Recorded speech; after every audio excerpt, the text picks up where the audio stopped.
Les bons qualitatifs, les localités du pays continuent d'en faire sous la gouvernance Ouattara. Un ouvrage d'art pour Gbeleban, le pont Famoussa Moriwoulé, sera désormais sans doute un des passages privilégiés entre la Côte d'Ivoire et la Guinée. Et c'est avec beaucoup de joie que le président Alassane Ouattara l'inaugure en présence de son homologue guinéen ce vendredi en fin de matinée. Et nous sommes très honorés d'avoir mon aîné, mon frère, le président Alpha Condé, qui est là pour l'inauguration de ce pont qui relie la Côte d'Ivoire à la Guinée.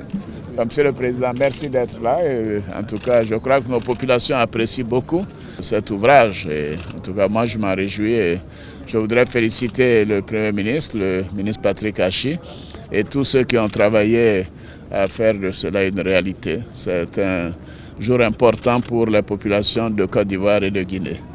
C'est juste venir apporter mon soutien à mon jeune frère, à mon conseil économique, mais surtout montrer que la Guinée et la Côte d'Ivoire, c'est le même pays.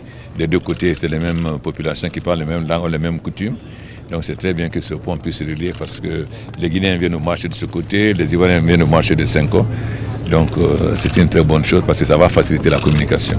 La construction de ce pont, toute une vision, toute une approche et tout un programme, a laissé entendre le ministre ivoirien des infrastructures économiques à l'occasion. Ce pont que vous voyez là, qui est d'une longueur de près de 140 mètres, de 2 fois une voie, a coûté environ 3 milliards d'euros, mais surtout, c'est réalisé en 3 mois.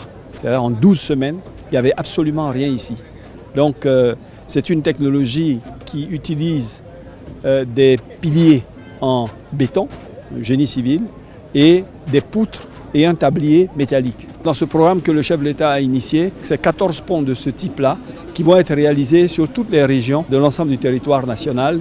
Et si cette expérience est concluante, comme l'ont fait d'autres pays de l'Asie du Sud-Est, l'Amérique latine en particulier, tous les ponceaux à l'intérieur des pistes et des sections de routes rurales qui souffrent justement de rupture vont effectivement être réalisés avec cette technologie-là. Et ça va véritablement changer l'accessibilité, surtout des zones productrices de produits agricoles.